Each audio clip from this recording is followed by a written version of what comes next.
கழிவுநீர் கலப்பு மற்றும் நீண்ட நாட்களாக தேக்கி வைக்கப்பட்டிருக்கும் காரணத்தால் வைகை அணையின் நீர் பச்சை நிறமாக மாறியுள்ளது. இது தொடர்பான தகவல்களுடன் இணைகிறார் செய்தியாளர் பாண்டியன். வணக்கம், விவரங்களை பதிவு பண்ணலாம் பாண்டியன்.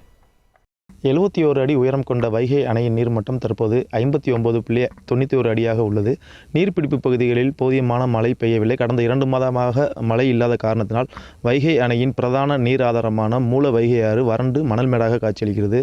தற்போதைய நிலையில் முல்லை பெரியாறு அணையிலிருந்து திறக்கப்படும் தண்ணீர் மட்டுமே வைகை அணைக்கான நீர்வரத்தாக உள்ளது. தற்போது வைகை அணைக்கு வினாடிக்கு 184 கன அடி தண்ணீர் மட்டுமே வந்து கொண்டிருக்கிறது. இந்த சூழ்நிலையில் வைகை அணையில் தேங்கியிருக்க தண்ணீர் பச்சை நிறமாக மாறியுள்ளது. இது குறித்து சமூக ஆர்வலர்களும் பலரும் கேட்டபோது அவங்க என்ன சொல்கிறாங்கன்னா, இந்த வைகை அதில் நிறையா கழிவு நீர் கலப்பதனாலையும் இந்த மாதிரி பிரச்சனைலாம் வரும். கழிவுநீர் கலந்ததுனால தான் அந்த தண்ணீர் பச்சை நிறமாக மாறி இருக்கு அப்படின்ற மாதிரி சொல்லியிருக்காங்க.